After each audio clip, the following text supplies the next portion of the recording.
السلام عليكم ورحمة الله أحبتي في الله. نتمنى يلقاكم فيديو اليوم في أحسن الظروف والأحوال، وصلى اللهم وسلم على سيد الخلق وأشرف المرسلين. صراحة الفيديو ديال اليوم فهو مستوحى من سؤال إحدى المتتبعات، فهي اللي خلتني تجيني هاد الفكرة ديال أنني ندير فيديو باش نشرح لكم الفرق ما بين دايلونغ و اكتينيكا، وعلاش نستعملوا دايلونغ وما نستعملوش اكتينيكا، او نستعملوا دايلونغ اكتينيكا وما نستعملوش دايلونغ. فعلى بركة الله نبداو الموضوع ديالنا ديال اليوم. فكيف ما كنعرفوا فكنا من خلال الفيديو اللي سبقت ودرت لكم، تحولات شركة لاغام ديال دايلونغ، شركة الإنتاج، تحولت من غالديرما إلى شركة نيسلي سكين هيلث بكندا. المستورد طبعا بالمغرب فهو بقى نفس المستورد هيلث اند ميديسين فارما. بالنسبة لدايلونغ فهو كيجي في الشكل ديال حليب انلي. بالنسبة لأكتينيكا فكيجي في الشكل ديال لوسيون. كلا المنتوجين كيعطيونا واحد الحماية ضد أشعة الشمس. طبعا الواقي الشمسي ديال أكتينيكا هو الواقي الشمسي الوحيد اللي أثبتت فعاليته سريريا أنه كيحمينا من سرطانات الجلد. فكيف ما سبق وقلت بأن أكتينيكا لا يصنف ضمن خانة المنتوجات التجميلية، بل يصنف ضمن خانة المنتوجات الطبية، بعكس دايلونغ يعني البرتقالي أو الأخضر فهو يصنف ضمن خانة المنتوجات التجميلية. كلا المنتوجين يعملان بتقنية ليبوزومال، وانا في سبق لي وشرحت هذه التقنية ديال ليبوزومال، فهي تقنية كتركز وكتمحور في وضع يعني المواد او الاشياء او العناصر اللي كتعطينا ديك الحمايه او داك الشيء اللي كتعطيه لينا من خلال داك المنتوج. فهي كتكون في دي كابسول اللي كيبقاو كيعطيونا واحد الفعاليه على مدار واحد الوقت اللي هو كيكون اطول، ماشي بحال المنتوجات الاخرى اللي ما كتعتمدش على تقنيه ليبوزومال. فالمنتوج كيعطينا فعاليه يعني فوريه وما كتبقاش مستمره لواحد المده اللي هي محدده. بالنسبه للدايلونغ العادي كسوا البرتقالي او الاخضر فهو فين وصلنا. بالنسبه لدايلونغ كما قلنا البرتقالي او الاخضر فهو صالح للبشره الحساسه من اشعه الشمس. بالنسبه للاكتينيكا فهو صالح للبشره جد حساسه من اشعه الشمس، يعني البشره اللي عندها واحد الحساسيه قصوى ومرتفعه من اشعه الشمس. كلا المنتوجين فهما ضد لي يو في بي اي لي يو في ا، كيعطيونا واحد الحمايه فائقه ضد الاشعه سواء كانت لي يو في بي او لي يو في ا.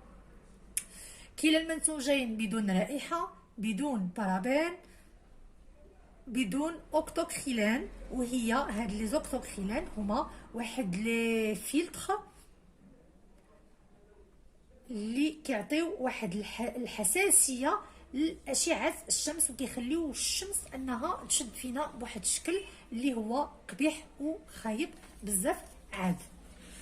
كذلك فكلا الواقيين كيعطيونا ترطيب جيد للبشره، وخاصه دايلونغ البرتقالي لانه كيحتوي على خلاصه الصبار وفيتامين او.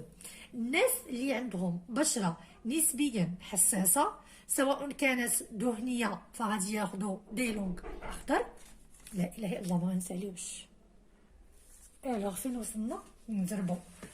انا قلنا بان الناس اللي عندهم بشره نسبيا حساسه سواء كانت يعني دهنيه فغياخذوا دايلونغ الاخضر، جافه غادي ياخذوا دايلونغ البرتقالي. فكيبقى واحد الاختيار اللي هو زوين بزاف عاد، لانه كيخترق الجلد بسهوله، ما كيخليش لمعه بالنسبه لدايلونغ الاخضر الناس اللي عندهم بشره دهنيه، وكذلك حتى بالنسبه لدايلونغ البرتقالي الناس اللي عندهم بشره جافه. فانا درته في واحد الوقيته فما كيخليش الوجه نهائيا كيلمع. فملي كديروا ليكرون ما كيبقاش الاثر بانكم دايرين شي حاجه في الوجه ديالكم نهائيا. كيجي في حجم اقتصادي ديال 100 مل، وكذلك حجم أصغر لكنه يبقى غير اقتصادي بالمرة. الحجم ديال 100 مل فهو ابتداء من 200 درهم مغربي، فاحنا عرفنا بان راه الثمن زاد مؤخرا من خلال كذلك الفيديو اللي حطيت لكم. العبوه ديال ديلونغ الاخضر او البرتقالي فهي عبوه عاديه كاي عبوه كتحتوي على حليب. طبعا فاحنا كنعرفوا بان الشركه المصنعه استغنات على تاريخ الصلاحيه، فكنعتمدوا على تاريخ فتح العلبه، وابتداء من ذاك اليوم فاحنا كنحسبوا على حساب العلبه اللي عندنا مصوره فوق البرودوي، فاما كتكون 9 شهور كتكون عام. فبالنسبه لديلونغ فهي راها عام على ما اظن، يعني سنه. اصحاب البشره الجد جد جد حساسه، الناس اللي عندها مشاكل جلديه، اشخاص اللي كيعتمدوا على علاجات خاصه الناس المرضى بالسرطان، الله يشفي ويعافي الجميع يا رب، النساء الحوامل، الناس العيالات اللي كيتناولوا حبوب منع الحمل، الاشخاص اللي كيتبعوا واحد العلاج للتخلص من الكلف والتصبغات الجلديه، كنصحهم باكتينيكا. غادي يوفر لهم واحد الحمايه جد جد جد عاليه من اشعه الشمس. التركيبه ديال اكتينيكا تقدر ما تعجبش بعض الناس، بعض الاشخاص، يعني هاد المساله تلاقيت بها نادرا يعني في المسار المهني ديالي، فقلال الناس اللي قالوا لي بان اكتينيكا ما عجبهمش، جاهم شويه كيتلصق، جاهم شي شويه كيبقى يبان في الوجه. فبالنسبه لي انا ملي كنحط اكتينيكا على الوجه ديالي فما كيبقاش يبان نهائيا وما كيجينيش كيتلصق، فكل واحد على حساب هو اشنو مولف.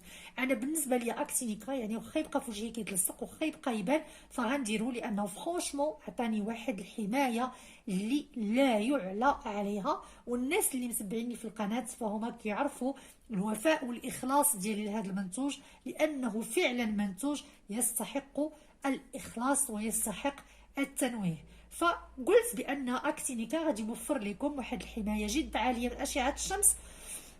التركيبه ديالو ما غاديش تعجب بزاف ديال، لا ماشي بزاف الناس، عفوا بعض الاشخاص، لكن كيبقى الواقي الشمسي الوحيد اللي قلت قبيله بانه اثبتت فعاليته سريريا ضد سرطانات الجلد.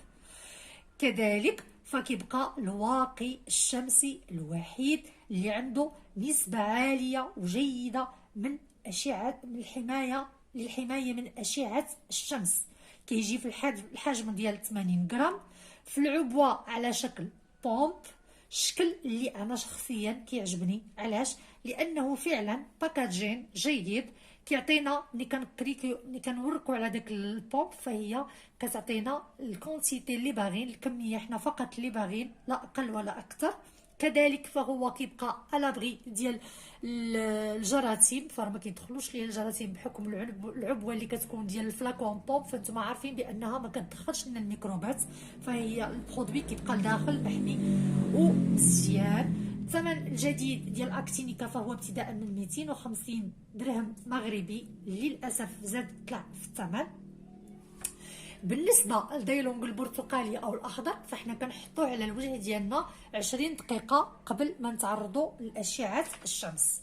بالنسبه للمقدار فاحنا كنحطوا واحد المقدار جيد، يعني مقدار السبابه، يعني الصباع اللي كنشاهدوا به كله كيكون عامر بالواقي الشمسي، هذاك هو المقدار المنصوح به عالميا باش كيحمينا من اشعه الشمس. اكتينيكا فالخبراء كينصحونا بان نديرو